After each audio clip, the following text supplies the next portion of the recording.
Good afternoon, everybody, and welcome to my presentation on is club membership beneficial to health and well-being, findings from the Irish Longitudinal Study of Ageing. I'd like to thank the Research Foundation for inviting me to present this work today. I'd like to acknowledge my co-authors, Shawari Apti, Mark Ward and Professor Roseanne Kenny, to thank Trinity College Dublin for their ongoing great work with the TILDA project, and also to thank the Irish Department of Health, who actually undertake a lot of the funding of the TILDA project.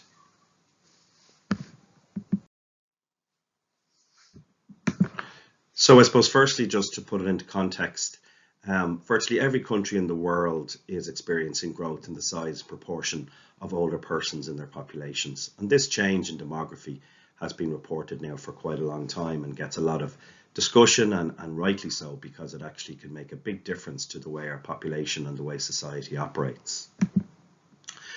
During 1990 and 2019, the percentage of the population aged 65 years and older increased from 6% to 9%.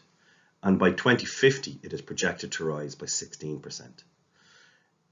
In 1990, there was 16.66 people to every one person aged 65 years and older. By 2050, it will be 6.25 people to one. So these are just massive changes in demography, and something that we really need to take consideration of. Aging will certainly put financial strain on old age support systems. They really weren't built for numbers that are coming. However, it does not have to lead to macroeconomic decline or burden on society. But well-chosen policies, the opposite could actually occur. And it's really important that we don't get drawn into a very negative rhetoric. Age-friendly and sustainable social protection programs and policies on poverty, inequality, and the promotion of social inclusion are needed. And these should include lifelong education, employment, and healthy lifestyles. These are very interesting to me because actually, as an occupational therapist, these areas are very key areas for occupational therapy. So importantly, we need to actually look at, well, if we didn't address healthy aging, what could occur? And there's two concepts that are discussed quite a lot. One is lifespan and one is health span. And as my previous slide indicated, lifespan is certainly getting longer. We are living longer, but the question is, are we living longer, and are we living with health for longer? It's very important that we maintain health span, because health span enables us to enjoy the things that we want to do on a day-to-day basis, and to live as free as possible with things like pain, disability, ill health, and poor quality of life. If we don't address aging, well then we may end up with living longer, but living longer with poor health span. Thankfully, the research community hasn't been sitting idly by, and there's been aging studies conducted worldwide now for many years. TILDA is the Irish study and has been in existence for the last 15 years. It has collected data at baseline and at 5 follow-ups to date. The modes of data collection are by interview, self-report questionnaire, and there's a physical health assessment every second to third wave. I was interested to see whether or not being a member of a club or organisation had an impact on older people's health and well-being. So during the Wave 5 questionnaire, an additional question was added. It asked whether or not participants were a member of any of the following clubs: GAA, soccer, rugby, golf, tennis, bridge, drama, art, the gym, singing, like being a member of a choir, or other, which could be being a member of a men's shed, or being part of a lesser well-known creative activity or sport. And from this, we ended up with data from 4,233 respondents.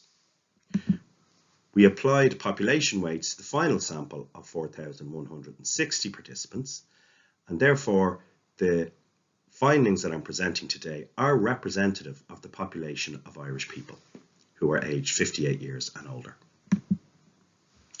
We created a binary variable, which was people who are a member of a club, which was true for 58% of the population, and then those who were not a member of a club, which was 42%. And then we further specified this by club type. There was the sports club members, which were 25.7%, creative club members, which was 11.5%, members of both, which was 13.8%, and other club members, which was 7%.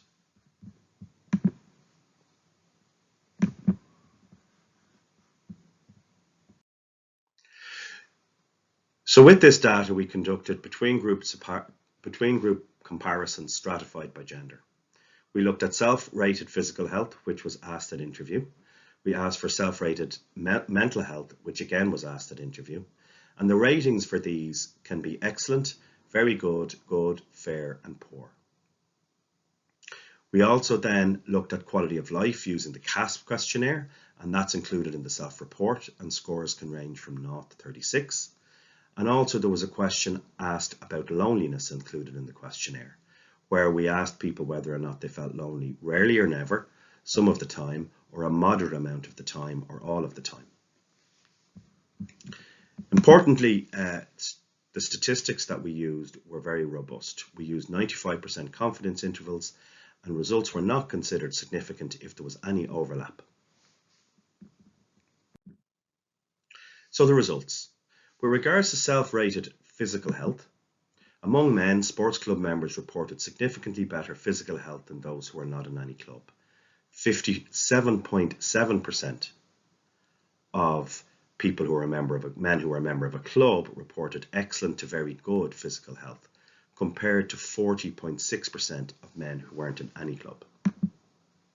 This was also found among women. And additionally, there was significantly a higher level of excellent and very good physical health reported by women who were a member of both types of clubs. So women who were a member of both a creative club and a sports-related club. With regards to mental health, among men, 62.7% of sports club members rated their health as excellent or very good, compared to 49.3% of men who were not in any club. And among women, 57.9% of sports club members and 59.6% of other club members reported excellent or very good mental health, compared to 45.3% of women who were not in any club. So quite significant differences there as well. In terms of quality of life, among men, sports club members had significantly higher mean quality of life compared to men not in any club, and there was a nearly 2-point difference there. And among women, sports club members, creative club members, and those in both types of clubs had higher mean quality of life scores compared to women not in any club. With regards to loneliness, we found significantly lower levels of loneliness among men who were a member of a sports club compared to men not in any club. If you look at the figures, you can see that men who were not in any club had actually double the level of loneliness of men who were a member of a sports club. There were no significant differences in loneliness levels among women.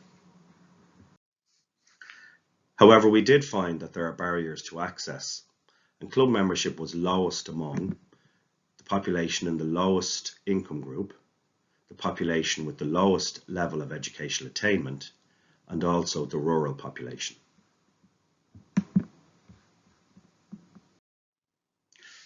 So how is this information relevant to St. John of God services? Well, from a mental health perspective, this research supports clinicians who are referring to social prescribing services that's now available to primary care. These social prescribing services often link up people with different clubs and support groups that are available to them in their local community.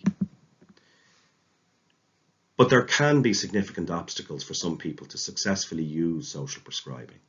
So when clinicians like occupational therapists invest resources linking older adults with community clubs, particularly those with a sports focus, this research is supportive of this approach. Also, we need to be aware that as many mental health service attendees have educational disruption and low income, there will be an expectation of low club membership levels among this cohort, and therefore this needs exploration and address. For the intellectual disability services, we know that people with intellectual disability are living for longer. However, what is their level of health span, and how can we ensure that we extend their health span for as long as possible? Club membership may confer significant health benefits to people with intellectual disability and warrants further exploration and development of community partnerships. Services in rural communities which have greater challenges for community club engagement will need a targeted approach to enable people with intellectual disability become involved in their local clubs.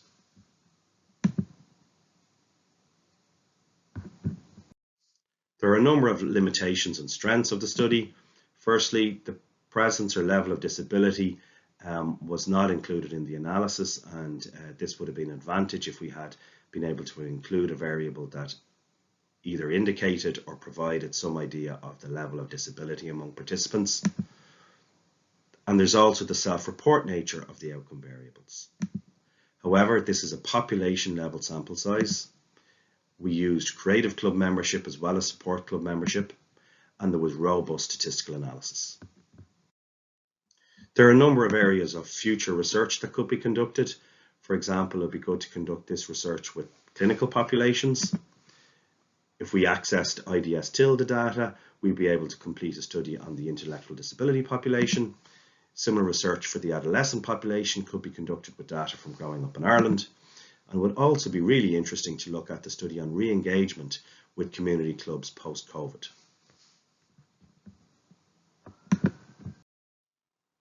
That concludes my presentation. Thank you all for your attention. I hope you enjoy the rest of the study day.